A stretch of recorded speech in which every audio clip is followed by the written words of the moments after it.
भयान कलहसुन episode 6 हनाको-सान की भयानक अनकही कहानी, टॉयलेट बाउल में भूत।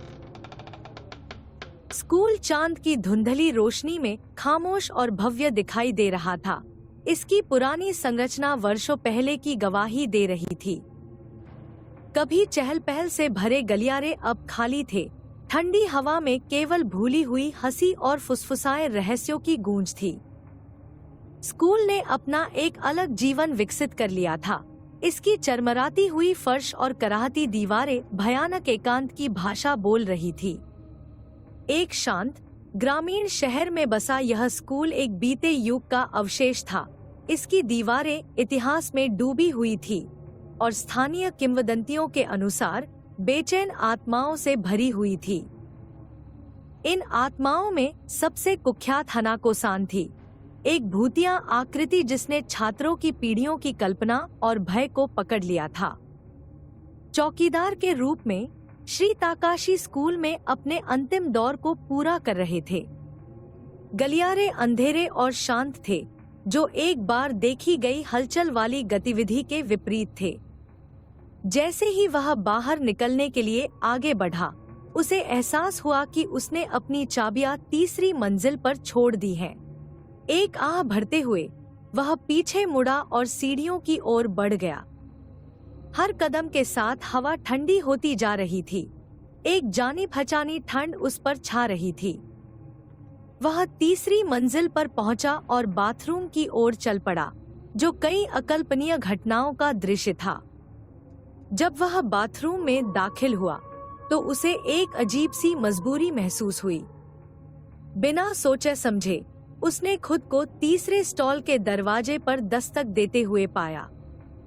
हानाको-सान, हानाको-सान, हानाको-सान, उसने पुकारा। उसकी आवाज खाली कमरे में गूंज रही थी। इसके बाद जो सन्नाटा छा गया वह दम घुटने वाला था। फिर स्टॉल की गहराई से एक फीकी भयानक फुसफुसाहट वापस गूंजी, जिससे उसकी रीढ़ में ठंडक दौड़ गई। दरवाजा धीरे धीरे खुला, जिससे खाली स्टॉल दिखाई दिया। लेकिन जैसे ही उसने अंदर झांका, हवा का एक ठंडा झोंका बाथरूम में घुस आया, जिससे उसका लालटेन बुझ गया और वह अंधेरे में डूब गया। वह अपनी टॉर्च ढूंढने लगा। उसके हाथ कांप रहे थे और वह घबरा गया। जब वह आखिरकार उसे चालू करने में कामयाब हुआ, तो प्रकाश की किरण ने एक भयावह दृश्य दिखाया। हानाको-सान उसके सामने खड़ी थी। उसकी आंखें चौड़ी और दुर्भावनापूर्ण इरादे से भरी हुई थी। उसकी सफेद पोशाक खून और धूल से सनी हुई थी। उसका चेहरा दर्द और गुस्से की एक विचित्र अभिव्यक्ति में मुड़ा हुआ था। इससे पहले कि श्री ताकाशी कुछ प्रतिक्रिया कर पाते, वह एक अलौकिक चीख के साथ उस पर झपटी। टॉर्च उसकी मुट्ठी से गिर गई, फर्श पर गिर गई और दीवारों पर जंगली छायाएं डाल रही थी। बाथरूम उसके हताश संघर्ष की आवाजों से भर गया था, लेकिन कुछ ही क्षणों में शोर बंद हो गया। टॉर्च टिमटिमाई और फिर बुझ गई, जिससे बाथरूम एक बार फिर अंधेरे में डूब गया। अगली सुबह स्कूल में श्री ताकाशी के लापता होने की खबर से हलचल मच गई। उनकी चाबियां तीसरी मंजिल पर मिली, लेकिन उनका कहीं कोई निशान नहीं था। हानाको-सान की किंवदंती ने एक और शिकार को अपना शिकार बना लिया था और रहस्य और भय का चक्र जारी रहा। युकी ने कार की खिड़की से बाहर देखा, क्योंकि उसके नए घर का परिदृश्य धीरे धीरे उसके सामने खुल रहा था। ग्रामीण शहर अंतहीन रूप से फैला हुआ लग रहा था। इसकी संकरी घुमावदार सड़कें, हरे भरे चावल के खेत और लुढ़कती पहाड़ियों के बीच बसे पारंपरिक लकड़ी के घर। यह उस हलचल भरे शहर से बिल्कुल अलग था जिसे वह पीछे छोड़ आई थी। एक ऐसी जगह जो यादों से भरी हुई थी, जिसे वह पूरी तरह से भूलने की कोशिश कर रही थी। उसकी माँ एको चुपचाप गाड़ी चला रही थी। हाल के महीनों का तनाव उसकी आंखों के चारों ओर की तंग रेखाओं और उसके जबड़े के तनाव में दिखाई दे रहा था। अपने पति की बेवफाई के बारे में पता चलने से उनकी जिंदगी बिखर गई थी। जिससे एक दर्दनाक तलाक हुआ और नए सिरे से शुरुआत करने के लिए इस शांत शहर में जाने का फैसला किया गया। यूकी के पिता उसके लिए सब कुछ थे और विश्वासघात ने एक गहरा घाव छोड़ दिया जिसे भरने के लिए वह संघर्ष कर रही थी। कार उनके नए घर के सामने रुकी, एक छोटा सा बगीचा वाला एक साधारण घर। यह पुराना था लेकिन अच्छी तरह से रखा हुआ था, जिसमें इतिहास की भावना थी जो सरल, खुशहाल दिनों की फुसफुसाहट लगती थी। एको ने इंजन बंद किया और यूकी को देखा। यह हमारी नई शुरुआत है, उसने धीरे से कहा, एक उम्मीद भरी मुस्कान लाने की कोशिश करते हुए। यूकी ने सिर हिलाया, बदले में मुस्कुराने की कोशिश की। वह जानती थी कि उसकी माँ सब कुछ एक साथ रखने की पूरी कोशिश कर रही थी, लेकिन जब वह सब कुछ जिसे वह जानती थी और प्यार करती थी उखाड़ फेंका गया था, तो आशावादी होना मुश्किल था। नए घर में उनके पहले कुछ दिन सामान खोलने और बसने में बीते।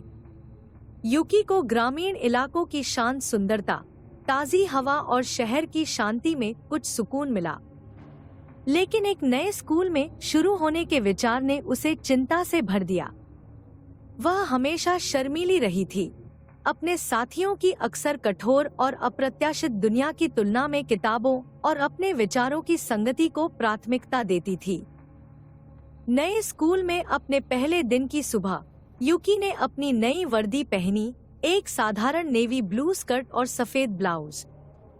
वह आईने के सामने खड़ी थी, अपने बालों को संवार रही थी और अपनी नसों को शांत करने की कोशिश कर रही थी। तुम यह कर सकती हो, उसने खुद से फुसफुसाया। यह बस एक नया स्कूल है, बस नए लोग हैं। आइको उसे स्कूल के गेट तक ले गई, उसे आश्वस्त करते हुए गले लगाया और फिर उसे विदा किया। शुभकामनाएं यूकी, तुम बहुत अच्छा करोगे, उसने कहा। उसकी आंखें प्रोत्साहन से भरी हुई थी। जैसे ही यूकी स्कूल के गेट से गुजरी, उसने महसूस किया कि दूसरे छात्रों की नजरें उस पर थी। फुसफुसाहट और उत्सुक नजरें उसके पीछे पीछे चल रही थी जब वह अपना शेड्यूल लेने के लिए प्रशासन कार्यालय की ओर जा रही थी। सचिव ने उसे स्कूल का नक्शा और समय सारिणी दी, साथ ही एक गर्मजोशी से भरी, हालांकि थोड़ी दयापूर्ण मुस्कान भी दी। हमारे स्कूल में आपका स्वागत है यूकी। अगर आपको किसी मदद की जरूरत है तो बेझिझक पूछें। गलियारों में घूमते हुए यूकी को लगा कि वह भूल भुलैया में है। स्कूल पुराना था, जिसमें लकड़ी के फर्श चरमराते थे और ऊंची खिड़कियां थी, जिनसे सूरज की रोशनी अंदर आती थी। आखिरकार उसे अपनी कक्षा मिल गई और उसने अंदर जाने से पहले एक गहरी सांस ली। शिक्षिका श्रीमती नाकामुरा ने उसे कक्षा में पेश किया और उसे खिड़की के पास एक सीट दी। पूरे दिन यूकी बाहरी होने की भावना से बाहर नहीं निकल पाई। अन्य छात्र विनम्र थे, लेकिन दूर दूर रहते थे, और उसने बातचीत के कुछ अंश सुने, जिससे उसे और भी अकेलापन महसूस हुआ। क्या तुमने उसके माता पिता के बारे में सुना है? मैंने सुना है कि उनका तलाक हो गया है। वह बहुत दुखी होगी।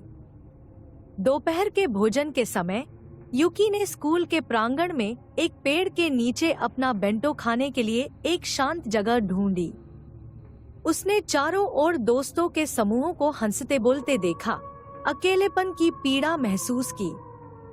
उसे अपने पुराने दोस्तों, अपने पुराने जीवन की परिचितता की याद आई, लेकिन वह जानती थी कि उसे इस जगह को एक मौका देना होगा।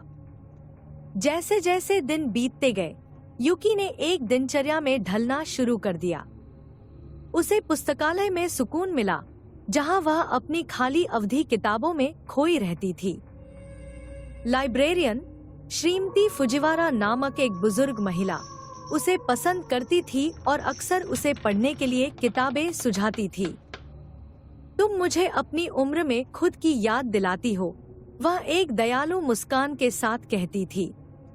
एक दोपहर जब यूकी अलमारियों को देख रही थी, तो उसने पास में लड़कियों के एक समूह को धीमी आवाज में बात करते हुए सुना। क्या तुमने तीसरी मंजिल के बाथरूम के बारे में सुना है? उनमें से एक ने फुसफुसाया। वे कहते हैं कि यह हनाको-सान द्वारा प्रेतवाधित है। युकी की जिज्ञासा बढ़ गई। उसने आने के बाद से कहानी के कुछ अंश सुने थे, लेकिन यह पहली बार था जब उसे ध्यान से सुनने का मौका मिला। युकी की उपस्थिति से अनजान लड़कियां बोलती रहीं। वे कहते हैं कि यदि आप तीसरे स्टॉल पर 3 बार दस्तक देते हैं और उसका नाम पुकारते हैं तो वह प्रकट हो जाएगी। हाँ, और यदि आप उसे देखते हैं तो आपके साथ कुछ बुरा होगा, एक और लड़की ने कांपते हुए कहा। युकी डर और साजिश का मिश्रण महसूस करने से खुद को रोक नहीं पाई। वह हमेशा भूत की कहानियों और किंवदंतियों से मोहित रही थी, भले ही वे उसे डराती हों। अपने स्कूल में एक प्रेतवाधित बाथरूम का विचार डरावना और रोमांचक दोनों था। उसने और अधिक जानने का फैसला किया। उम्मीद है कि इस रहस्य को सुलझाने से उसे अपनी परेशानियों के अलावा ध्यान केंद्रित करने के लिए कुछ मिल सकता है। स्कूल के बाद युकी शहर की छोटी लाइब्रेरी में गई और हनाको-सान के बारे में कोई जानकारी खोजी। उसे पुरानी अखबार की कतरने और स्थानीय इतिहास की किताबें मिली, जो किंवदंती की उत्पत्ति का संकेत देती थी। कहानी दशकों पहले की है, जब शहर बहुत छोटा था और स्कूल अभी-अभी बना था। लेखों के अनुसार द्वितीय विश्व युद्ध में हवाई हमले के दौरान स्कूल के बाथरूम में हनाको नाम की एक छोटी लड़की की दुखद मौत हो गई थी। तब से उसकी आत्मा तीसरी मंजिल के बाथरूम में भटकती है, जो उसे बुलाने की हिम्मत करने वालों को दिखाई देती है। जैसे जैसे वह पढ़ती गई, युकी को हनाको से एक अजीब सा जुड़ाव महसूस हुआ। वे दोनों लड़कियां थीं जिन्होंने नुकसान और दर्द का अनुभव किया था, और दोनों एक ऐसी दुनिया में अपना स्थान खोजने की कोशिश कर रही थी जो उनके बिना आगे बढ़ गई थी। उसे आश्चर्य हुआ कि क्या कहानी में और भी कुछ है, कुछ ऐसा जो अभी तक उजागर नहीं हुआ है। और अधिक जानने के लिए दृढ़ संकल्पित, युकी ने प्रेतवाधित बाथरूम की जांच करने की योजना बनाई। उसने स्कूल के बाद वहां जाने का फैसला किया, जब गलियारे खाली थे और वह खुद पर बहुत अधिक ध्यान आकर्षित किए बिना खोज कर सकती थी।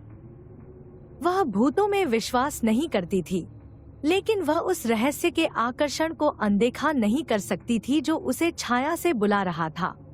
उस शाम जब वह तीसरी मंजिल पर पहुंची, तो स्कूल में अजीब तरह से सन्नाटा था। ढलते सूरज की लंबी परछाई खिड़कियों से होकर गुजर रही थी और लकड़ी के फर्श उसके पैरों के नीचे चरमरा रहे थे। जब वह बाथरूम पहुंची, तो वह दरवाजे के बाहर रुक गई। उसका दिल तेजी से धड़क रहा था। एक गहरी सांस लेते हुए उसने दरवाजे को धक्का देकर खोला और अंदर चली गई। बाथरूम में एक टिमटिमाती हुई फ्लोरोसेंट लाइट की हल्की रोशनी थी। हवा ठंडी थी और उसमें हल्की बासी गंध थी। वह धीरे धीरे तीसरे स्टॉल की ओर चली गई। उसके कदमों की आवाज खाली जगह में गूंज रही थी। जब वह स्टॉल पर पहुंची, तो वह एक पल के लिए झिझकी, फिर 3 बार खटखटाया। हनाको-सान, उसने धीरे से पुकारा। उसकी आवाज थोड़ी कांप रही थी। क्या तुम वहां हो? एक पल के लिए वहां सन्नाटा ही छा गया। फिर उसने एक हल्की फुसफुसाहट सुनी, इतनी धीमी कि उसे लगा कि उसने कल्पना की है। वह और करीब झुकी। उसकी जिज्ञासा उसके डर पर काबू पा रही थी। हनाको-सान, उसने फिर पुकारा। फुसफुसाहट फिर से आई, इस बार थोड़ी तेज। यह एक युवा लड़की की आवाज की तरह लग रही थी, जो दुख और लालसा से भरी हुई थी। युकी का दिल उसकी छाती में धड़क रहा था, क्योंकि उसे एहसास हुआ कि कहानियां सच हो सकती हैं। उसने एक कदम पीछे हटते हुए, अनिश्चित होकर कि आगे क्या करना है। अचानक बाथरूम का दरवाजा बंद हो गया और पूरी तरह से बाहर जाने से पहले प्रकाश हिंसक रूप से टिमटिमाया, जिससे कमरा अंधेरे में डूब गया। यूकी की सांस उसके गले में अटक गई क्योंकि वह अपने फोन को टटोल रही थी, टॉर्च चालू करने की कोशिश कर रही थी। जब वह आखिरकार इसे चालू करने में कामयाब रही तो प्रकाश की किरण ने एक भयावह दृश्य दिखाया। सिंक के ऊपर का दर्पण लाल रंग से सना हुआ था, जैसे किसी ने उस पर खून से सनी उंगलियां घसीट दी हों। हवा ठंडी हो गई और यूकी अपने सामने अपनी सांस देख सकती थी। उसने एक धीमी, जानबूझकर खरोंचने की आवाज सुनी, जैसे कि किसी चॉकबोर्ड पर कीलें घसीट रही हों, जो तीसरे स्टॉल की दिशा से आ रही थी। डर से लकवाग्रस्त यूकी ने टॉर्च को स्टॉल की ओर घुमाया। दरवाजा थोड़ा सा खुला, लेकिन इतना कि वह दरवाजे के अंदर एक छोटे से हाथ के निशान की रूपरेखा देख सके, जो ताजा और गीला था। हवा में द्वेष की भावना भरी हुई थी और यूकी को भागने की तीव्र इच्छा महसूस हुई। बिना कुछ सोचे वह मुड़ी और भाग गई। उसके कदम खाली गलियारों में गूंज रहे थे। वह तब तक नहीं रुकी जब तक वह बाहर नहीं आ गई। सांस लेने के लिए हाँफ रही थी। उसका दिल उसकी छाती में धड़क रहा था। उसने स्कूल की ओर देखा। उसकी खिड़कियां अंधेरी और भयावह थी और वह जानती थी कि उस बाथरूम में जो कुछ भी था वह उसकी कल्पना से कहीं अधिक वास्तविक और भयानक था। हनाको-सान के साथ यूकी की मुठभेड़ ने उसे झकझोर कर रख दिया और सवालों से भर दिया।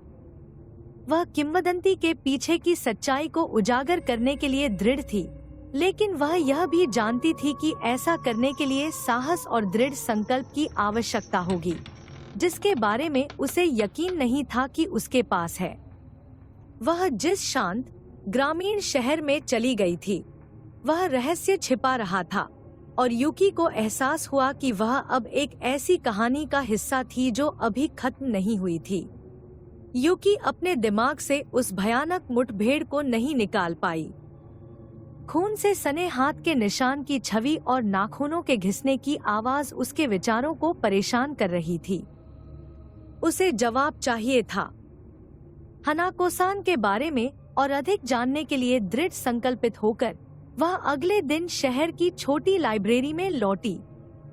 लाइब्रेरियन श्रीमती फुजिवारा ने गर्मजोशी से मुस्कुराते हुए उसका स्वागत किया। इतनी जल्दी वापस आ गई, यूकी? हाँ, यूकी ने थोड़ा हिचकिचाते हुए जवाब दिया। मैं हनाको-सान के बारे में और जानना चाहती हूँ। स्कूल के बाथरूम में भूत। श्रीमती फुजिवारा की मुस्कान फीकी पड़ गई।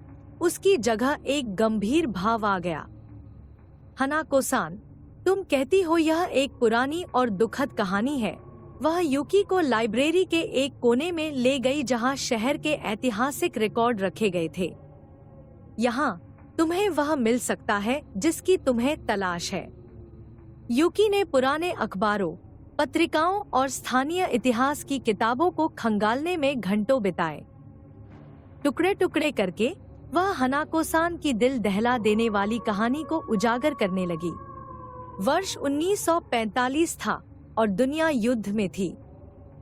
जापान के कई अन्य शहरों की तरह यह छोटा शहर भी हवाई हमलों के निरंतर खतरे में रहता था। बच्चे यह जानते हुए स्कूल जाते थे कि उन्हें एक पल की सूचना पर बम आश्रयों में भागना पड़ सकता है। भय और अनिश्चितता के बावजूद उन्होंने सामान्य स्थिति बनाए रखने की कोशिश की। हनाको एक होशियार और खुशमिजाज लड़की थी, जिसे उसके शिक्षक और सहपाठी बहुत प्यार करते थे। उसे लुका छिपी खेलने का विशेष शौक था, एक ऐसा खेल जो उसे अपने आसपास की दुनिया की कठोर वास्तविकताओं से कुछ समय के लिए बचने का मौका देता था। जिस दिन यह त्रासदी हुई, उस दिन हनाको अपने दोस्तों और अपनी जुड़वा बहन के साथ स्कूल में थी। चेतावनी सायरन बजने लगे, जो आसन्न हवाई हमले का संकेत दे रहे थे। शिक्षकों ने बच्चों को आश्रयों में जाने का निर्देश दिया, लेकिन अराजकता में हनाको और उसके कुछ दोस्तों ने डर से खुद को विचलित करने के लिए लुकाछिपी का एक आखिरी खेल खेलने का फैसला किया। वे बिखर गए, प्रत्येक ने स्कूल के भीतर छिपने की जगह ढूंढी। हनाको ने तीसरी मंजिल के बाथरूम को चुना और आखिरी स्टॉल में छिप गई। वह खुद से धीरे से हंसने लगी, यह सोचकर कि वह कितनी अच्छी तरह से छिपी थी। लेकिन जैसे जैसे मिनट बीतते गए और हवाई हमले की आवाजें तेज होती गईं, उसका उत्साह डर में बदल गया। बमों की ताकत से जमीन हिल गई और रोशनी टिमटिमाने लगी, जिससे दीवारों पर भयानक छायाएं पड़ गईं। एकोचान, एकोचान, तुम कहाँ हो? हनाको ने आवाज लगाई। उसकी आवाज कांप रही थी। वह दूर से अपने दोस्तों की आवाजें सुन सकती थी जो एक दूसरे को पुकार रहे थे, लेकिन उनकी आवाजें विस्फोटों की गगनभेदी गर्जना में डूब गईं।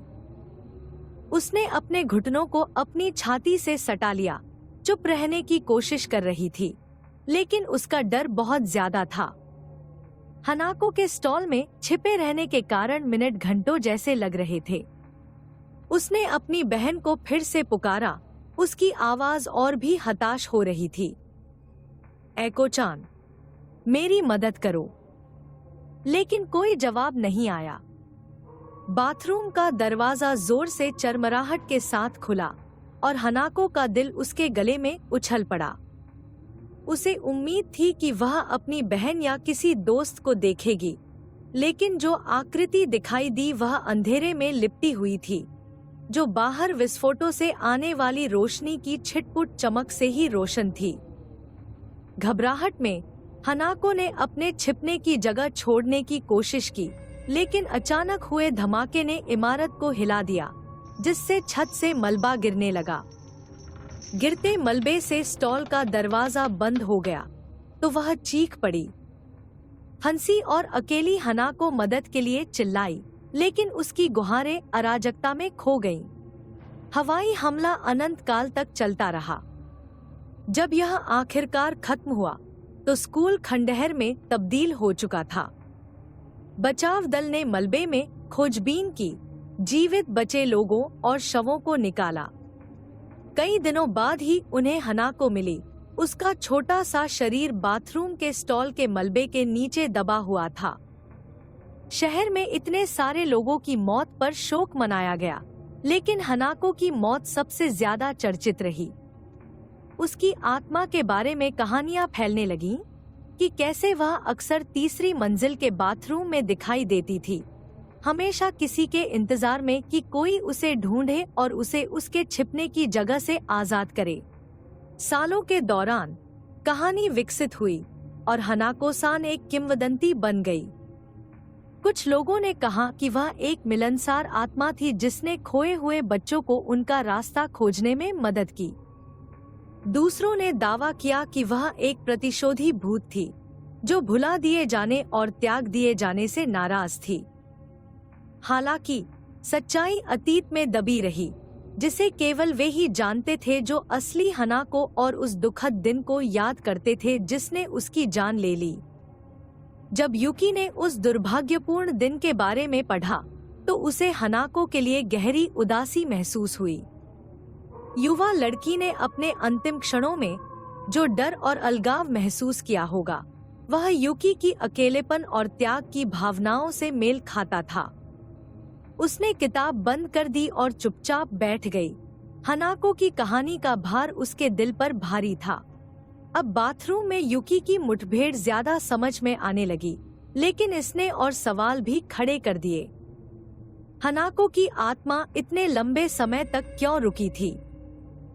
वह क्या संवाद करने की कोशिश कर रही थी? युकी जानती थी कि उसे और अधिक सीखना होगा, स्कूल और शहर के इतिहास में गहराई से जाना होगा। शायद हनाको के अतीत को समझने से उसे हनाको और खुद दोनों के लिए शांति पाने में मदद मिलेगी। जब वह लाइब्रेरी से बाहर निकली तो सूरज ढल रहा था, जिससे पूरे शहर में लंबी छाया पड़ रही थी। शांत सड़कें और पुरानी इमारतें हजारों अनकही कहानियां समेटे हुए लगती थी। जिनमें से हर एक हनाको-सान की विरासत की पहेली का एक टुकड़ा थी। यूकी घर लौटी। उसका दिमाग अतीत के विचारों और आगे क्या उजागर हो सकता है, इस बारे में सोच रहा था। सच्चाई को उजागर करने की यात्रा अभी शुरू ही हुई थी। यूकी द्वारा लाइब्रेरी में खोजे जाने के बाद के दिन धुंधले थे। वह हनाको के दुखद अंत और बाथरूम में महसूस की गई रहस्यमय उपस्थिति के बारे में सोचना बंद नहीं कर पा रही थी। उसे अतीत की लड़की से जुड़ाव महसूस हुआ, जैसे हनाको की कहानी उसकी अपनी कहानी से जुड़ गई हो। और अधिक जानने के लिए दृढ़ संकल्पित, यूकी ने हनाको-सान की किंवदंती में गहराई से खोज की। हनाको-सान की किंवदंती द्वितीय विश्व युद्ध की समाप्ति के तुरंत बाद आकार लेने लगी। शहर शोक में था और स्कूल के बचे हुए छात्र और शिक्षक अपने जीवन को फिर से बनाने की कोशिश कर रहे थे। हालांकि तीसरी मंजिल के बाथरूम में अजीबोगरीब घटनाएं होने लगी, वही जगह जहां हनाको की असामयिक मृत्यु हुई थी। इसकी शुरुआत फुसफुसाहट से हुई। छात्रों ने दावा किया कि उन्होंने एक छोटी लड़की की आवाज सुनी जो मदद के लिए धीरे से पुकार रही थी। एको-चान, मेरी मदद करो, आवाज खाली स्टॉल में गूंजती हुई विनती करती थी। दूसरों ने हवा में एक अजीब सी ठंडक महसूस करने या अपनी आंखों के कोने से क्षणभंगुर छायाएं देखने की बात कही। सबसे पहले दर्ज किए गए दृश्यों में से एक स्कूल में काम करने वाले एक चौकीदार से आया था। वह एक शाम देर तक रुका था, तीसरी मंजिल के बाथरूम की सफाई कर रहा था। जब वह फर्श साफ कर रहा था, तो उसने तीसरी स्टॉल से हल्की दस्तक सुनी। यह सोचकर कि यह एक शरारत है, उसने पहले तो इसे अनदेखा कर दिया, लेकिन दस्तक जारी रही। उसके बाद एक लड़की के रोने की हल्की आवाज आई। जब उसने आखिरकार स्टॉल का दरवाजा खोला, तो उसने पाया कि वह खाली है, लेकिन रोना जारी रहा, तेज और अधिक हताश होता जा रहा था। चौकीदार भाग गया और अगले दिन उसने अपने पद से इस्तीफा दे दिया और स्कूल में कभी वापस नहीं आने से इनकार कर दिया। जैसे जैसे साल बीतते गए, कहानियां और विस्तृत होती गई। छात्रों ने एक दूसरे को हनाको-सान को बुलाने की चुनौती दी, जिससे एक ऐसी रस्म बन गई जो पूरे जापान में मशहूर हो गई। निर्देश सरल थे। तीसरी मंजिल के बाथरूम में जाओ, तीसरे स्टॉल के दरवाजे पर 3 बार दस्तक दो और हनाको-सान का नाम पुकारो।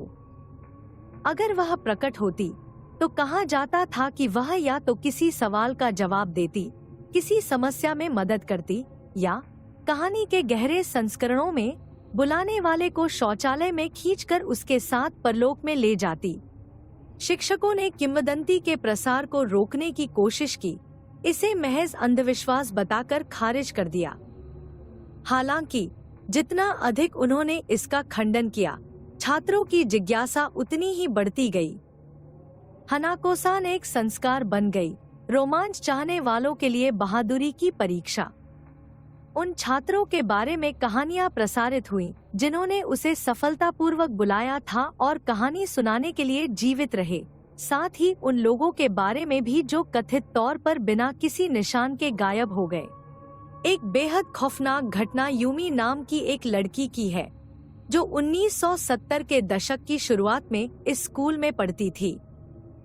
उसने और उसकी सहेलियों ने हनाको-सान को चुनौती देने के लिए बुलाने का फैसला किया।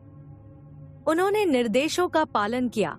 घबराहट में हंसते हुए उन्होंने स्टॉल का दरवाजा खटखटाया और हनाको-सान का नाम पुकारा। पहले तो कुछ नहीं हुआ और फिर उन्हें राहत महसूस होने लगी, लेकिन जब वे जाने के लिए मुड़े, तो दरवाजा खुला और लाल स्कर्ट में एक छोटी लड़की की हल्की सी आकृति दिखाई दी। उसका चेहरा पीला और आंखें खोखली थी। यूमी की सहेलियां चीखने लगी और भाग गईं, लेकिन यूमी वहीं जमी रही, हिलने में असमर्थ। वह आकृति करीब आई और यूमी ने महसूस किया कि किसी ने उसके हाथ को ठंडे हाथ से छुआ है। वह बेहोश हो गई और घंटों बाद बाथरूम में अकेली होश में आई। उसके दोस्त उसके पास वापस आने से भी डरे हुए थे। यूमी के साथ हुई मुठभेड़ की खबर तेजी से फैली, जिससे स्थानीय लोक कथाओं में हनाको-सान की जगह पक्की हो गई। स्कूल ने आखिरकार तीसरी मंजिल के बाथरूम को बंद कर दिया, लेकिन किंवदंती पनपती रही, शहर से बाहर जापान के बाकी हिस्सों में फैलती रही। हनाको-सान जापानी शहरी किंवदंतियों में एक स्थायी स्थान बन गई, जिसमें कहानी के विभिन्न रूप अलग अलग क्षेत्रों में दिखाई देते हैं, जिनमें से प्रत्येक कहानी में अपने स्वयं के मोड़ जोड़ता है। जब युकी ने इन कहानियों को पढ़ा तो वह इस बात से चकित रह गई कि हनाको-सान की किंवदंती समय के साथ कैसे विकसित हुई, अनगिनत छात्रों के डर और कल्पनाओं द्वारा आकार लेती गई। असली हनाको की दुखद मौत को एक भूत की कहानी में बदल दिया गया था, जो लंबे समय तक चलने वाले दुख और अनसुलझे दर्द का प्रतीक थी। युकी को आश्चर्य हुआ कि क्या किसी ने कभी हनाको की कहानी को समझने की कोशिश की है, उसे सिर्फ एक भूत से ज्यादा के रूप में देखने की। उत्तरों की तलाश में युकी ने रात में स्कूल की इमारत का दौरा करने का फैसला किया। उसे उम्मीद थी कि हनाको की मृत्यु जिस स्थान पर हुई थी, उसे देखकर वह किंवदंती के पीछे की लड़की के बारे में गहरी समझ हासिल कर सकती है। दृढ़ संकल्प की भावना के साथ वह एक शाम निकल पड़ी, उस रास्ते पर चलते हुए जिस पर उसके पहले अनगिनत लोग गए थे। स्कूल एक मूक प्रहरी की तरह खड़ा था और दरवाजे जंजीरों से बंद थे। युकी ने बाड़ में एक छेद पाया और डर और उत्साह के मिश्रण से उसका दिल धड़क रहा था। जैसे ही वह इमारत के पास पहुंची, उसने महसूस किया कि इतिहास का भार उस पर दबाव डाल रहा है। हवा में उन लोगों की यादें भरी हुई थी जो इसके हॉल से गुजरे थे। वह तीसरी मंजिल पर पहुंची।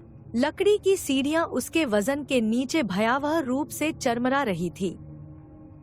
दालान अंधेरा था, खिड़कियों से ही एकमात्र रोशनी आ रही थी। युकी बाथरूम पहुंची और दरवाजे के बाहर खड़ी हो गई। उसकी सांसें उथली सी चल रही थी। उसने दरवाजा खोला और अंदर चली गई।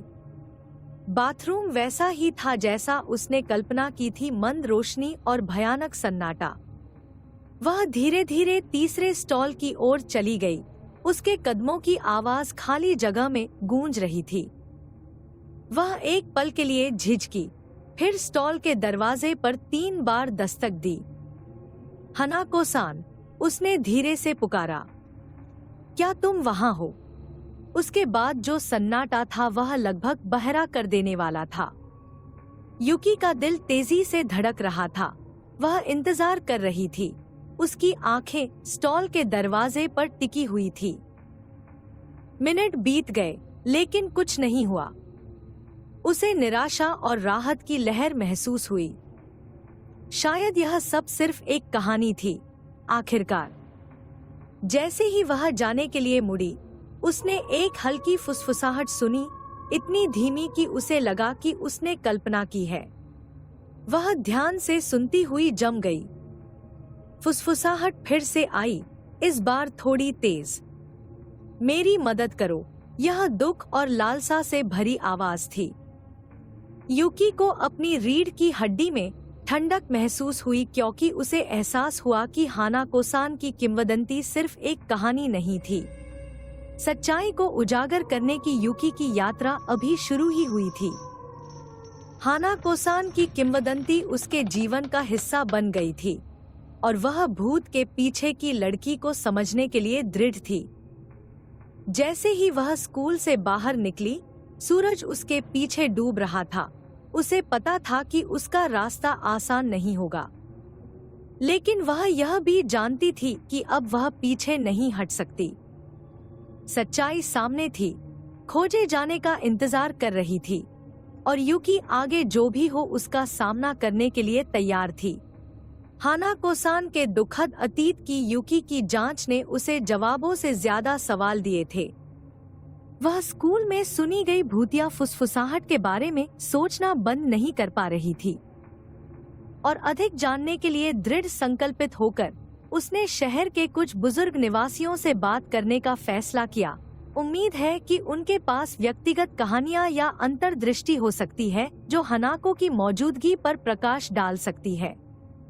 एक ठंडी शरद ऋतु की दोपहर, युकी ने खुद को श्रीमती ताकाहाशी के घर पर पाया, जो एक सेवानिवृत्त शिक्षिका थी जिन्होंने हनाको की मृत्यु के समय स्कूल में काम किया था।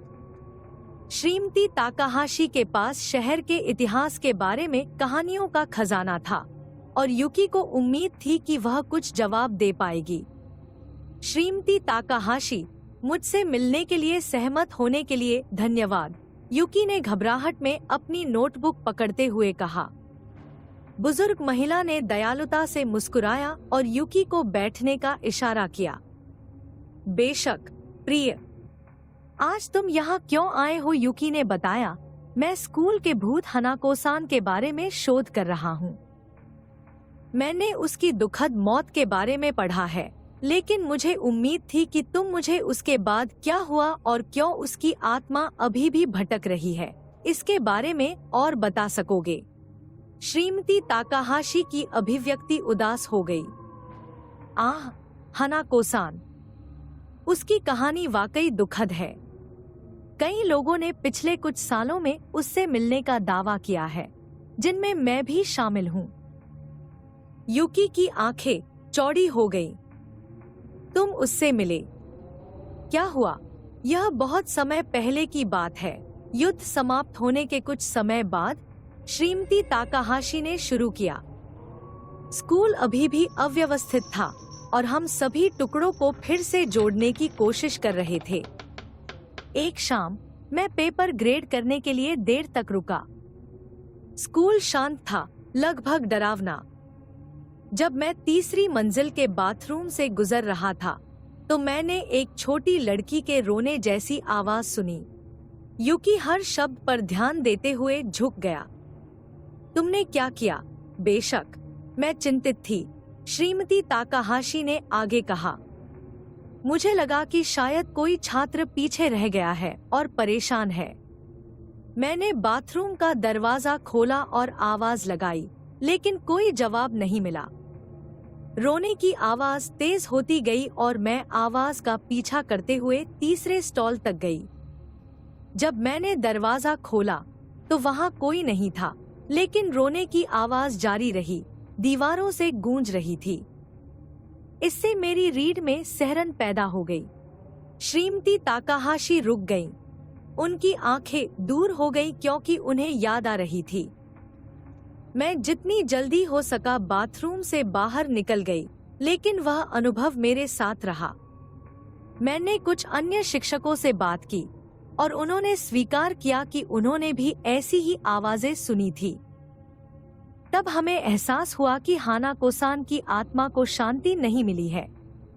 युकी ने श्रीमती ताकाहाशी को उनके समय के लिए धन्यवाद दिया और अपने घर से चली गई। उनका दिमाग नई जानकारी से गूंज रहा था। ऐसा लग रहा था कि हानाको की आत्मा उनकी मृत्यु के लगभग तुरंत बाद सक्रिय हो गई थी, जो उनकी उपस्थिति के प्रति संवेदनशील लोगों तक पहुंच रही थी। लेकिन वह आगे क्यों नहीं बढ़ी?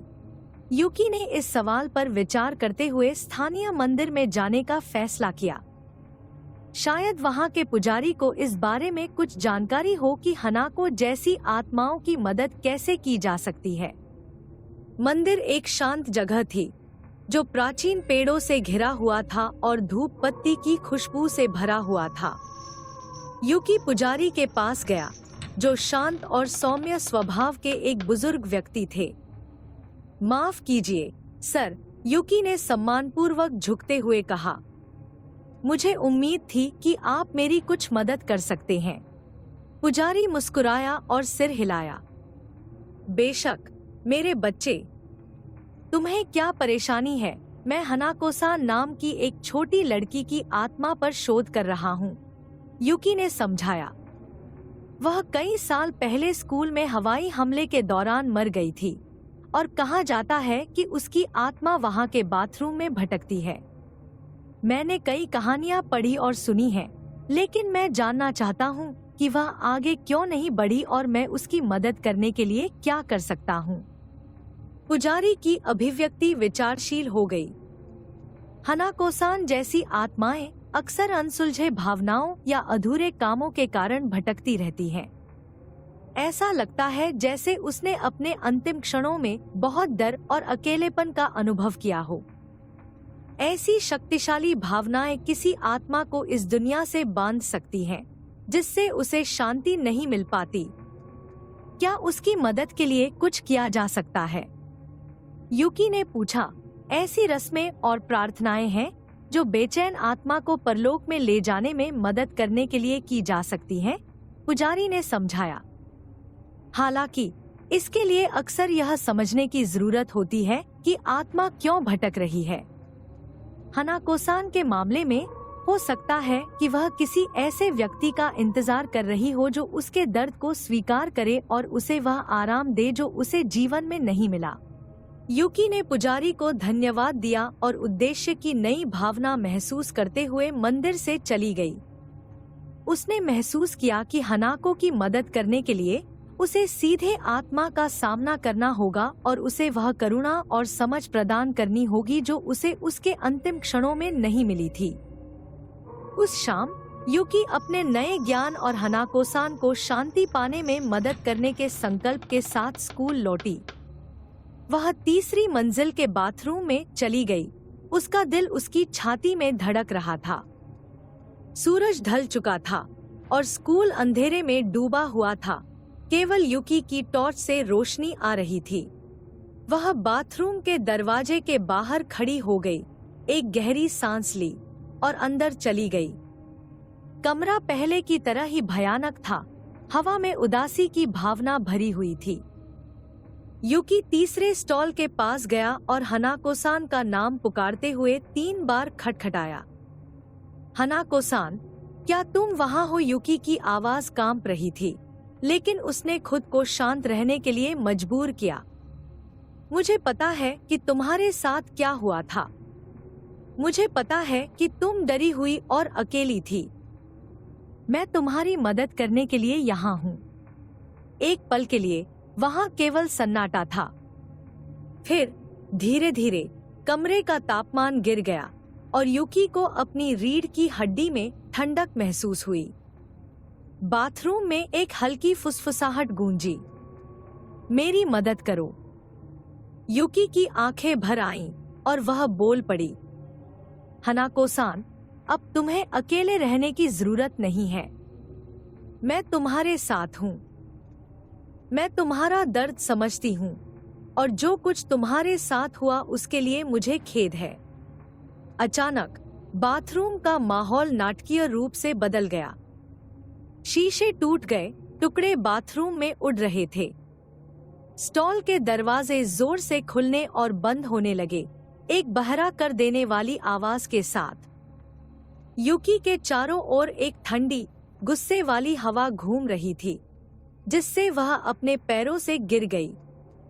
उसने ऊपर देखा और देखा कि उसके सामने एक काली आकृति उभरी है, जिसकी आंखें क्रोध से जल रही हैं।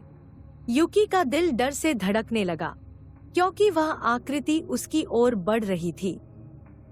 बाथरूम में एक दुष्ट ऊर्जा की धड़कन लग रही थी। हवा क्रोध और निराशा से भरी हुई थी। हनाको का भूत अब वह दुखी, खोई हुई आत्मा नहीं थी जिसकी युकी ने कल्पना की थी। वह क्रोध से भरी हुई थी। उसकी उपस्थिति उस सभी दर्द और भय की अभिव्यक्ति थी जिसे उसने सहा था। युकी अपने पैरों पर खड़ी हुई और पीछे हट गई।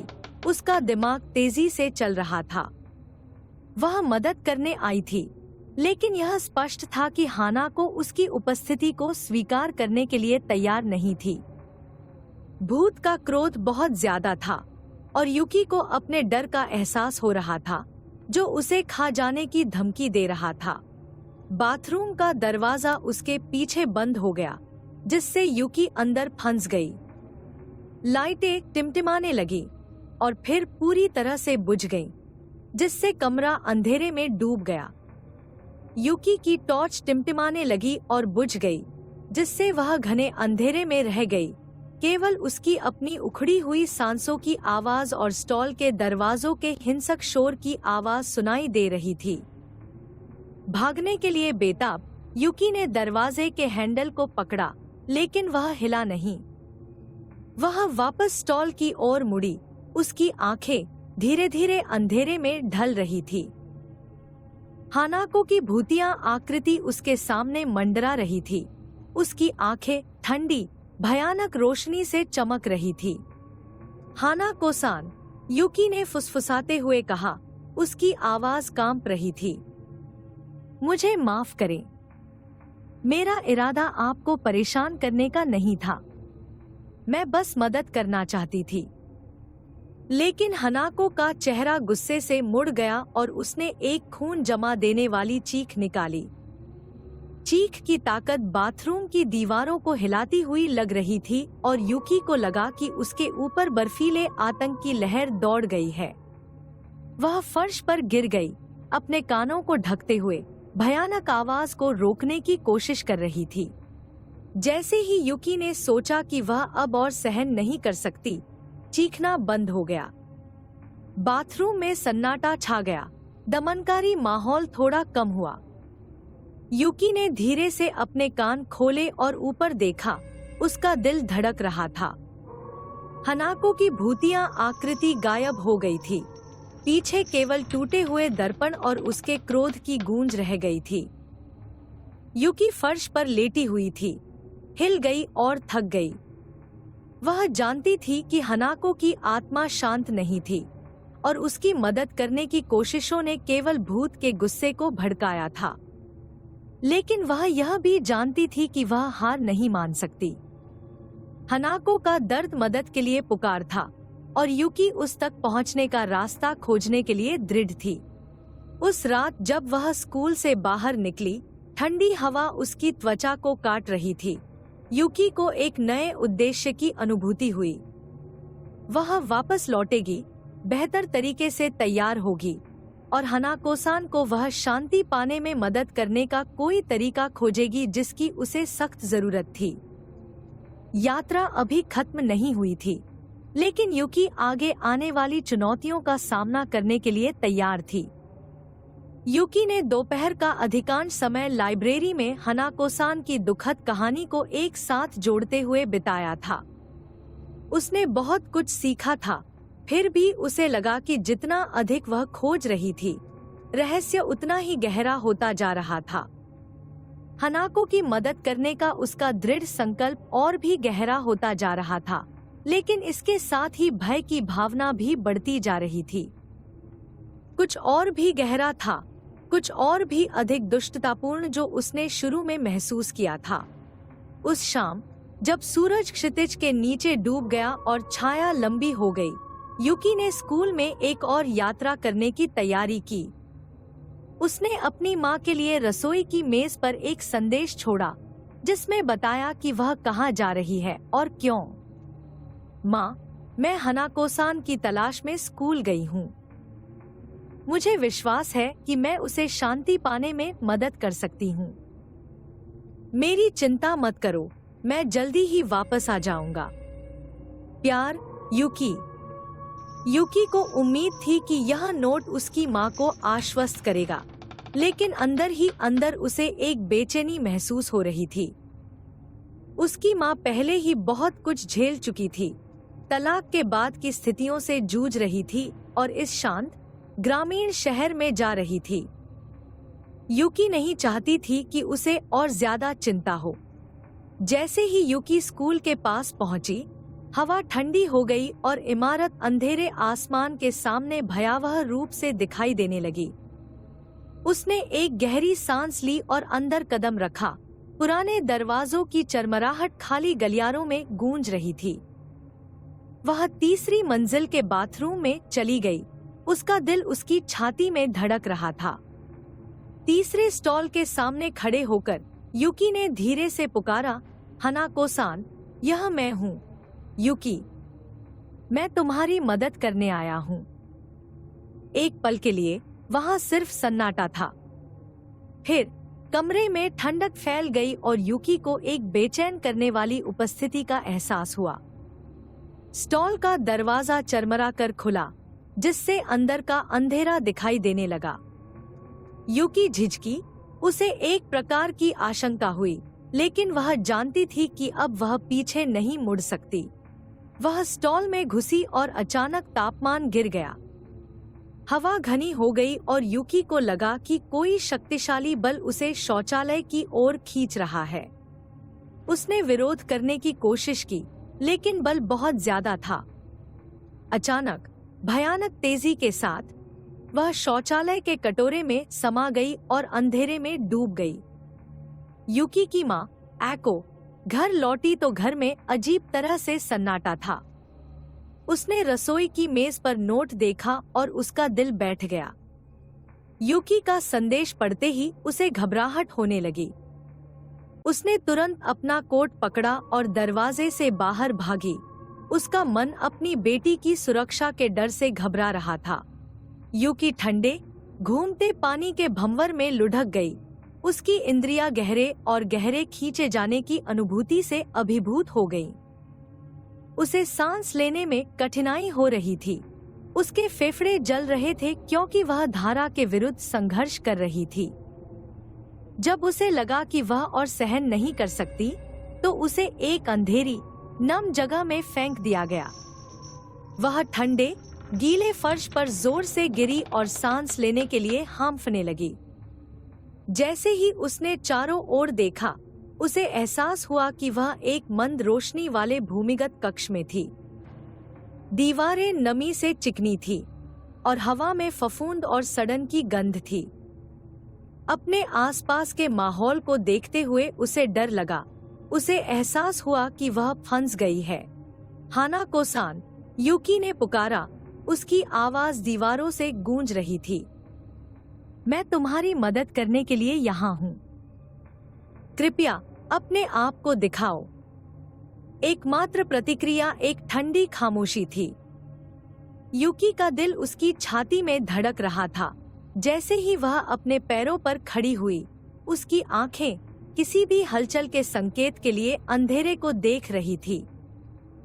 अचानक उसने अपने कंधे पर एक ठंडा हाथ महसूस किया। वह घूमी, लेकिन वहां कोई नहीं था।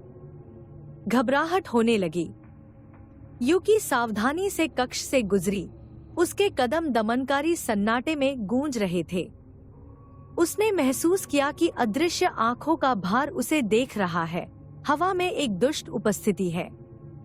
वह हानाको की मदद करने आई थी, लेकिन अब उसे डर था कि वह एक जाल में फंस गई है। एको स्कूल पहुंची। उसका दिल डर से धड़क रहा था। उसने यूकी को आवाज दी। उसकी आवाज कांप रही थी। यूकी, यूकी, तुम कहाँ हो? कोई जवाब नहीं मिला। अंधेरे खाली गलियारों से गुजरते हुए एको की चिंता बढ़ती गई। उसके कदमों की आवाज डरावनी तरह से गूंज रही थी। वह तीसरी मंजिल के बाथरूम में पहुंची। हर कदम के साथ हवा ठंडी होती जा रही थी।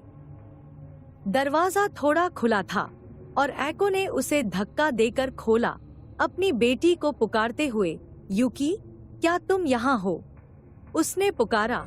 उसकी आवाज फुसफुसाहट से थोड़ी ही ऊपर थी। जैसे ही वह बाथरूम में दाखिल हुई, दमनकारी माहौल ने उस पर भारी बोझ डाला। वह तीसरे स्टॉल के पास पहुंची और देखा कि शौचालय का कटोरा काले पानी से घूम रहा था। यह एक अशुभ संकेत था कि कुछ भयानक हुआ था। एको का दिल डूब गया और उसने महसूस किया कि निराशा की लहर उसके ऊपर बह रही है। यूकी, कृपया, उसने फुसफुसाते हुए कहा। उसके चेहरे पर आंसू बह रहे थे। तुम कहाँ हो? यूकी भूमिगत कक्ष में लड़खड़ाती हुई चली गई। हर गुजरते पल के साथ उसका डर बढ़ता जा रहा था। उसने महसूस किया कि कोई उसकी ओर बढ़ रहा है। हवा ठंडी और अधिक दमनकारी होती जा रही है। उसे पता था कि उसे मजबूत बने रहना होगा ताकि हानाको तक पहुंचने का रास्ता ढूंढा जा सके और उसे आगे बढ़ने में मदद मिल सके। अचानक कक्ष में एक गगनभेदी गर्जना की आवाज गूंज उठी।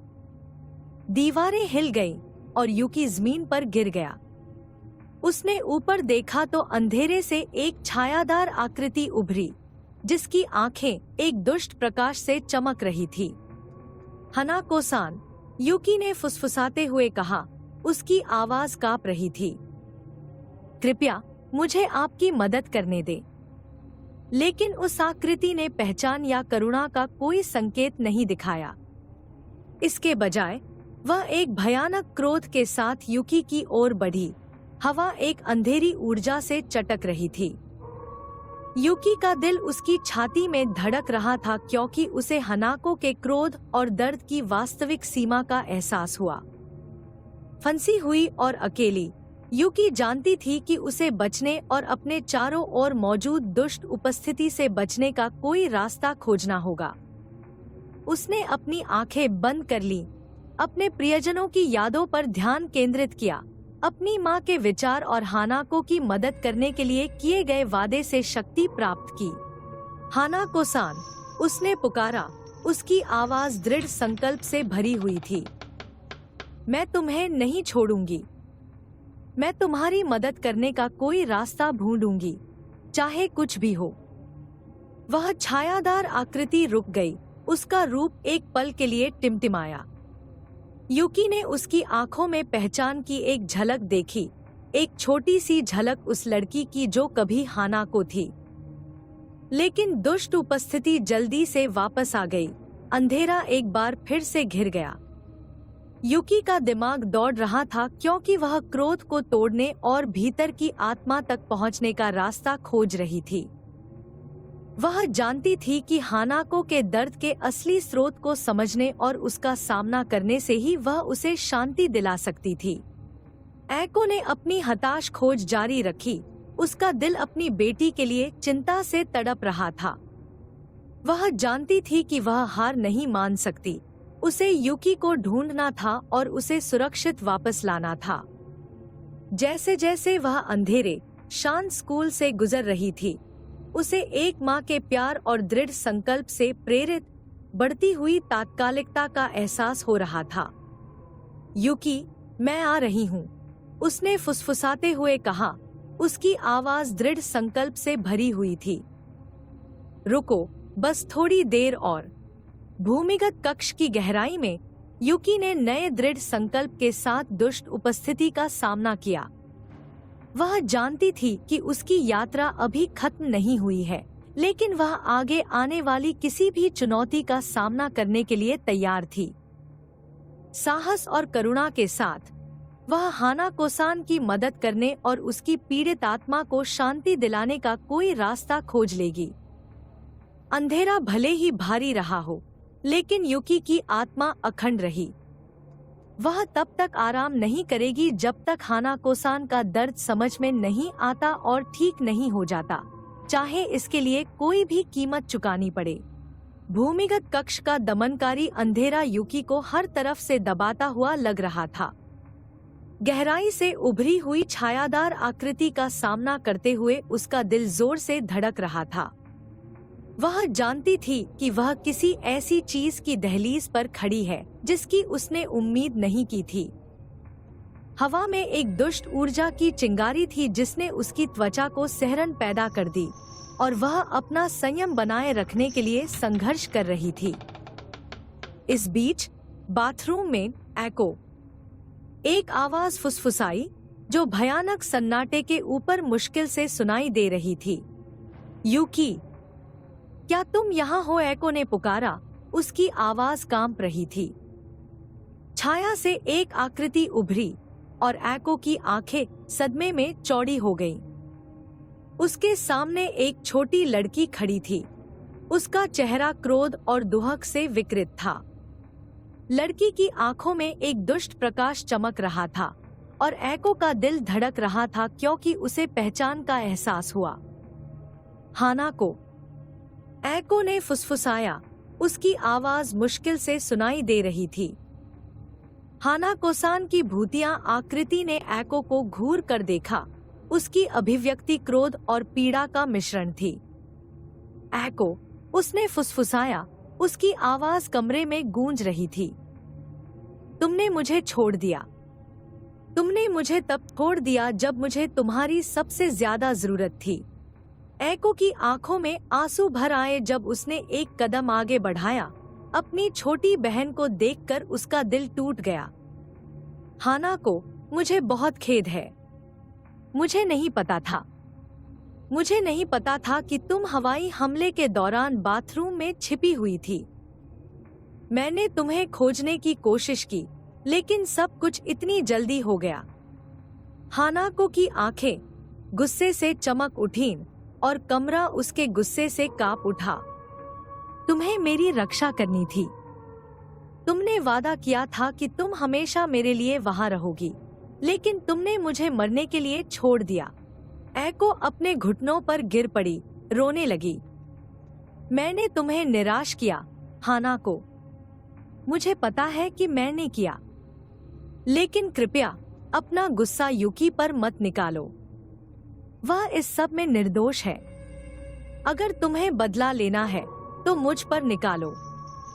बस उसे जाने दो। हानाको की अभिव्यक्ति एक पल के लिए नरम हो गई, लेकिन गुस्सा जल्दी ही वापस आ गया। तुम्हें लगता है कि तुम अब सुधार कर सकती हो इतने सालों की पीड़ा के बाद? एको ने ऊपर देखा। उसकी आंखें हताशा से भरी हुई थी। कृपया हानाको, मैं तुमसे प्यार करता हूँ। मैंने तुमसे प्यार करना कभी नहीं छोड़ा। युकी को जाने दो और मैं तुम्हारे साथ आऊंगा। मैं सब कुछ ठीक करने के लिए जो भी करना होगा करूंगा। हानाको की आंखें सिकुड़ गईं और वह एको के शब्दों पर विचार करने लगी। हवा और भी ठंडी हो गई और कमरे में छायाएं गहरी हो गईं। तुम उसके लिए सब कुछ छोड़ दोगे। तुम मेरे साथ दूसरी दुनिया में आओगे। एको ने सिर हिलाया। डर के बावजूद उसकी आवाज स्थिर थी। हाँ, अगर युकी को बचाने के लिए यही करना है तो मैं तुम्हारे साथ चलूंगी। हानाको के हाव भाव बदल गए। उसके चेहरे पर कुछ नरम सी चमक उठी। बहुत अच्छा एको, तुम मेरे साथ आओगी और युकी बच जाएगा। एको को राहत की लहर महसूस हुई, लेकिन यह एहसास होने के कारण शांत हो गई कि वह क्या करने वाली थी। उसने कमरे के चारों ओर देखा, युकी के किसी संकेत की उम्मीद में, कुछ संकेत कि उसकी बेटी सुरक्षित है। युकी, जो अभी भी भूमिगत कक्ष में फंसी हुई थी, ने हवा में अचानक बदलाव महसूस किया। दुष्ट उपस्थिति डगमगाने लगी और उसे लगा कि कुछ महत्वपूर्ण हो रहा है। उसने एक बार फिर पुकारा ताकि वह हानाको की आत्मा तक पहुंच सके।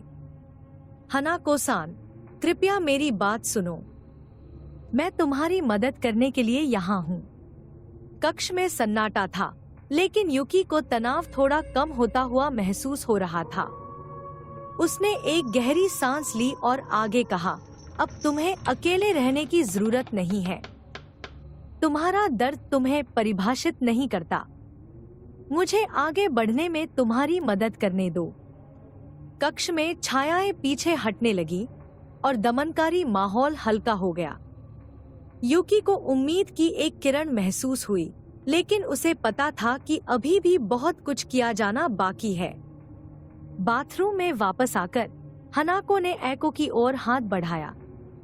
मेरे साथ आओ, उसने कहा। उसकी आवाज में उदासी और संकल्प दोनों झलक रहे थे। एको ने एक गहरी सांस ली और हानाको का हाथ पकड़ लिया। कमरा चकाचौंध करने वाली रोशनी से भर गया था और एको को लगा कि वह दूसरी दुनिया में खींची जा रही है। उसने हानाको को कसकर पकड़ लिया। उसका दिल डर और दृढ़ संकल्प दोनों से भर गया। जैसे जैसे रोशनी फीकी पड़ती गई, एको ने खुद को स्कूल के भूतिया संस्करण में खड़ा पाया। हानाको की आत्मा शांत लग रही थी, लेकिन उसकी आंखों में अभी भी उदासी थी। धन्यवाद एको, उसने धीरे से कहा। शायद अब मैं आखिरकार शांति पा सकूंगी। आइको ने सिर हिलाया। उसके चेहरे पर आंसू बह रहे थे। मैं तुमसे प्यार करती हूँ हानाको। मैं हमेशा तुम्हारे साथ रहूंगी। दोनों बहनें गले मिली और आइको को बंद होने का एहसास हुआ। उसने प्यार के लिए बलिदान दिया था और उसे उम्मीद थी कि यह अतीत के घावों को भरने के लिए पर्याप्त होगा। सुबह के शुरुआती घंटों में चौकीदार अपने दैनिक कर्तव्यों को शुरू करने के लिए स्कूल में आया। जैसे ही वह गलियारों से गुजरा, उसने तीसरी मंजिल के बाथरूम से एक हल्की आवाज सुनी। हनाको-सान के साथ अपने पिछले भयानक मुठभेड़ को याद करते हुए उसका दिल धड़क उठा। वह सावधानी से बाथरूम के पास गया और दरवाजा खोला। उसे झटका लगा। उसने युकी को ठंडे, नम फर्श पर बेहोश लेकिन सुरक्षित पड़ा पाया। वह उसके पास गया और धीरे से उसे जगाया। मिस, क्या तुम ठीक हो? चौकीदार ने पूछा। उसकी आवाज चिंता से भरी हुई थी। युकी ने धीरे से अपनी आंखें खोली, भ्रमित और कमजोर। मैं कहाँ हूँ? क्या हुआ? तुम स्कूल के बाथरूम में हो, चौकीदार ने जवाब दिया। मैंने तुम्हें यहाँ पाया। क्या तुम्हें कुछ याद है? युकी की यादें वापस आ गईं और वह चौंक कर बैठ गई। मेरी माँ कहाँ है? वह हनाको के साथ यहाँ थी। चौकीदार का चेहरा उदास हो गया। मुझे खेद है, लेकिन यहाँ कोई और नहीं है। मैंने तुम्हें अकेला पाया। युकी की आंखों में आंसू आ गए जब उसे अपनी माँ के बलिदान की पूरी हद का एहसास हुआ। ऐको ने उसे बचाने के लिए सब कुछ त्याग दिया था और अब वह चली गई थी। हनाको के साथ दूसरी दुनिया में खो गई थी। जैसे जैसे दिन हफ्तों में बदलते गए, युकी अपनी माँ के खोने के गम को स्वीकार करने के लिए संघर्ष करती रही। वह जानती थी कि ऐको के प्यार और बलिदान ने उसकी जान बचाई थी, लेकिन उसकी अनुपस्थिति का दर्द सहना उसके लिए भारी बोझ था। हनाको-सान की किंवदंती स्कूल को सताती रही, जो उस दुखद अतीत की याद दिलाती थी जिसने इतने सारे लोगों की जान ले ली थी। युकी ने खोई हुई आत्माओं को शांति पाने में मदद करने के अपने प्रयासों को जारी रखते हुए अपनी माँ की याद को सम्मानित करने की कसम खाई। उसने खुद को आत्माओं की दुनिया के रहस्यों को समझने के लिए समर्पित कर दिया। उम्मीद है कि एक दिन वह हनाको की कहानी को बंद करने का रास्ता खोज लेगी और शायद अपनी माँ से फिर से मिल भी पाएगी। अतीत के अंधेरे ने भले ही एक लंबी छाया डाली हो, लेकिन युकी का संकल्प अटूट रहा। उसने अपनी माँ के प्यार और साहस को अपने दिल में संजोया, इसे अनिश्चित रास्ते पर आगे बढ़ने के लिए एक मार्गदर्शक प्रकाश के रूप में इस्तेमाल किया। हनाको-सान की किंवदंती जीवित रही। सुबह का सूरज स्कूल की पुरानी, धूल भरी खिड़कियों से छनकर आ रहा था, जो लंबी छायाएं डाल रहा था जो अतीत की यादों के साथ नाचती हुई लग रही थी। श्री ताकाशी, चौकीदार जिसने उस दुर्भाग्यपूर्ण रात युकी को खोजा था, भारी मन से गलियारों से गुजरा। उसने स्कूल में अपने वर्षों के दौरान अजीबोगरीब घटनाओं को अपने हिस्से से ज्यादा देखा था, लेकिन हनाको-सान के आसपास की घटनाओं ने जितना गहरा प्रभाव छोड़ा था, उतना किसी और ने नहीं छोड़ा था। वह तीसरी मंजिल के बाथरूम के बाहर रुका, वह जगह जहां यह सब शुरू हुआ था और खत्म हुआ था। दरवाजा थोड़ा खुला हुआ था, मानो उसे आखिरी बार अंदर आने के लिए आमंत्रित कर रहा हो। एक गहरी सांस के साथ उसने इसे खोला और अंदर कदम रखा। कमरे में भयानक सन्नाटा था। हानाको की आत्मा के क्रोध से दर्पण अभी भी टूट रहे थे। श्री ताकाशी ने चारों ओर देखा। उस रात की यादें वापस आ गईं। वह युकी की हताश चीखों और हानाको की भयावह उपस्थिति की गूंज लगभग सुन सकता था। उसने तब से युकी को देखा था और हालांकि वह बच गई थी, लेकिन वह इस अनुभव से हमेशा के लिए बदल गई थी। अपनी माँ को खोने से एक गहरा घाव हो गया था, लेकिन युकी की ताकत और लचीलापन स्पष्ट था। वह एक दृढ़ निश्चय युवा महिला बन गई थी, जो दूसरों की मदद करने और आत्मा की दुनिया के रहस्यों को उजागर करने के लिए समर्पित थी। जब वह बाथरूम में खड़ा था, तो श्री ताकाशी इन दीवारों के भीतर घटित दुखद घटनाओं के लिए गहरा दुख महसूस करने से खुद को रोक नहीं सका। हानाको की कहानी दर्द और त्याग की कहानी थी, लेकिन यह प्रेम और त्याग की कहानी भी थी। उसे उम्मीद थी कि एको और हानाको जहां भी होंगे, उन्हें शांति का कुछ अंश मिलेगा। स्कूल ने तीसरी मंजिल के बाथरूम को हमेशा के लिए बंद करने का फैसला किया था, क्योंकि यह बहुत खतरनाक और भूतिया था। छात्र कानाफूसी करके हुई घटनाओं के बारे में बात करते थे और हानाको-सान की किंवदंती और भी शक्तिशाली हो गई। स्कूल के आगे बढ़ने के प्रयासों के बावजूद अलौकिक की उपस्थिति अतीत की निरंतर याद दिलाती रही। एक दोपहर श्री ताकाशी हॉल की सफाई कर रहे थे जब उन्होंने अपने पीछे एक धीमी आवाज सुनी। मुड़कर उन्होंने देखा कि युकी वहां खड़ी थी। उसके चेहरे पर दृढ़ संकल्प की झलक थी। श्री ताकाशी, युकी ने उसे धीरे से अभिवादन किया। उसकी आवाज ने चुप्पी को तोड़ा। चौकीदार मुड़ा। उसके चेहरे पर आश्चर्य और पहचान की झलक थी। युकी, तुम्हें देखकर अच्छा लगा। तुम कैसे हो? युकी ने हल्के से मुस्कुराया। मैं ठीक हूँ। यह एक कठिन यात्रा रही है, लेकिन मैं अपना सर्वश्रेष्ठ प्रयास कर रहा हूँ। मैं यहाँ अपना सम्मान व्यक्त करने आया हूँ और उस रात आपने जो कुछ भी किया उसके लिए आपको धन्यवाद देने आया हूँ। श्री ताकाशी ने सिर हिलाया। उनकी आंखों में उनके वर्षों का दुख और ज्ञान झलक रहा था। मुझे खुशी है कि तुम ठीक हो, युकी। तुम्हारी माँ एक बहादुर महिला थी। उसने तुम्हारे लिए सब कुछ त्याग दिया। सिर हिलाते ही युकी की आंखों में आंसू आ गए। मुझे पता है और मैं इसे कभी नहीं भूलूंगा। मैं अलौकिक का अध्ययन कर रहा हूँ, आत्माओं के बारे में और अधिक समझने की कोशिश कर रहा हूँ और उन्हें शांति पाने में कैसे मदद करूँ। मैं यह सुनिश्चित करना चाहता हूँ कि मेरी माँ और हानाको के साथ जो हुआ वह किसी और के साथ न हो। चौकीदार ने युकी के कंधे पर सांत्वना भरा हाथ रखा। तुम सही काम कर रहे हो। तुम्हारी माँ को तुम पर गर्व होगा। युकी ने एक गहरी सांस ली। उस जगह पर खड़े होकर बंद होने का एहसास महसूस किया जहां उसका जीवन हमेशा के लिए बदल गया था। उसके सामने एक लंबा रास्ता था, लेकिन वह जानती थी कि वह अकेली नहीं थी। उसकी माँ के प्यार और बलिदान की याद उसे रास्ता दिखाती, जिससे उसे आगे आने वाली चुनौतियों का सामना करने की ताकत मिलती। जैसे ही युकी और श्री ताकाशी बाथरूम से बाहर निकले, उनके पीछे धीरे धीरे दरवाजा बंद हो गया। हानाको-सान की किंवदंती स्कूल को सताती रहेगी, लेकिन यह प्यार की स्थायी शक्ति और इसके नाम पर किए गए बलिदानों की भी याद दिलाती है। इसके बाद के वर्षों में श्री ताकाशी ने स्कूल में अपने कर्तव्यों को जारी रखा, लेकिन वह कभी भी पहले जैसे नहीं रहे। उस रात की घटनाओं ने उनकी आंखें एक ऐसी दुनिया के लिए खोल दी थी जो सामान्य से परे थी। एक ऐसी दुनिया जहां अतीत और वर्तमान एक दूसरे से इस तरह जुड़े हुए थे जो सुंदर और भयानक दोनों थे।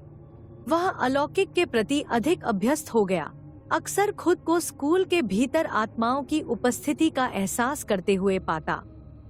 छात्र और कर्मचारी समान रूप से अजीब घटनाओं की अपनी कहानियां लेकर उसके पास आने लगे और वह एक जानकार दिल से सुनता था। हालांकि वह हमेशा समाधान नहीं दे सकता था, लेकिन उसने एक आरामदायक उपस्थिति प्रदान की, जीवित और मृत लोगों के बीच एक कड़ी। स्कूल उन लोगों के लिए तीर्थ स्थल बन गया जो आत्मा की दुनिया के रहस्यों को समझना चाहते थे। हानाको-सान की किंवदंती एक शक्तिशाली कहानी बनी रही, जो जीवित और मृत लोगों के बीच पतले पर्दे की याद दिलाती है। एक विशेष रूप से ठंडी सुबह जब श्री ताकाशी अपना चक्कर लगा रहे थे, तो उन्हें एक परिचित ठंड महसूस हुई। यह वही एहसास था जो उन्होंने उस भाग्यशाली रात को महसूस किया था जब उन्होंने पहली बार हानाको-सान से मुलाकात की थी। वह रुक गया, ध्यान से सुन रहा था। दालान शांत था, लेकिन वह जानता था कि वह अकेला नहीं था। हानाको-सान, उसने फुसफुसाया। उसकी आवाज में डर और सम्मान का मिश्रण था। क्या तुम यहाँ हो? हवा ठंडी हो गई और खाली गलियारे में एक बच्चे की हंसी की हल्की आवाज गूंजने लगी। श्री ताकाशी को अपनी रीढ़ की हड्डी में एक सहरन महसूस हुई, लेकिन वह अपनी जगह पर खड़ा रहा। उसने पहले भी इस उपस्थिति का सामना किया था और वह जानता था कि हनाको की आत्मा स्कूल से बंधी हुई थी। उसकी कहानी अधूरी थी। मुझे उम्मीद है कि तुम्हें शांति मिलेगी, उसने फुसफुसाते हुए कहा। उसकी सांस ठंडी हवा में दिखाई दे रही थी। तुम और एको दोनों। हंसी फीकी पड़ गई। उसकी जगह एक गहरी खामोशी छा गई। श्री ताकाशी ने अपना चक्कर जारी रखा। उनके विचार अतीत की यादों से भरे हुए थे। वह जानता था कि स्कूल कभी भी अपने भूतों से पूरी तरह मुक्त नहीं हो पाएगा, लेकिन वह यह भी जानता था कि किंवदंतियां और कहानियां एक उद्देश्य की पूर्ति करती हैं। वे उन जीवनों की याद दिलाती हैं जो त्रासदी से प्रभावित हुए थे, प्रेम के लिए किए गए बलिदानों की। और इस तरह कहानी पूरी हो गई। जैसे ही सूरज क्षितिज के नीचे डूबा, परित्यक्त स्कूल पर लंबी छाया डालते हुए श्री ताकाशी की आकृति गोधूली में विलीन हो गई। उस जगह की यादें और वहां रहने वाली आत्माएं दीवारों पर अंकित थीं और हवा में फुसफुसाती थी।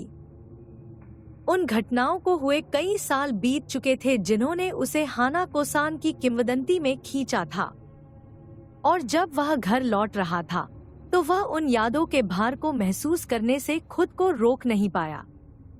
उसका दिल अतीत के बोझ से दबा हुआ था, फिर भी इस उम्मीद से हल्का था कि हानाको और एको को शांति का कुछ अंश मिल गया होगा। उसे पता नहीं था कि एक और मुठभेड़ उसका इंतजार कर रही थी, एक ऐसी मुठभेड़ जो अतीत को वर्तमान से जोड़ देगी, क्योंकि स्कूल अपने सभी भूतिया इतिहास के साथ अभी भी उसके साथ खत्म नहीं हुआ था। अंत। हमारे पॉडकास्ट से जुड़ने के लिए धन्यवाद। यदि आपने भूतों, पौराणिक प्राणियों और शहरी किंवदंतियों की हमारी खोज का आनंद लिया, तो कृपया इसे अपने दोस्तों के साथ साझा करें।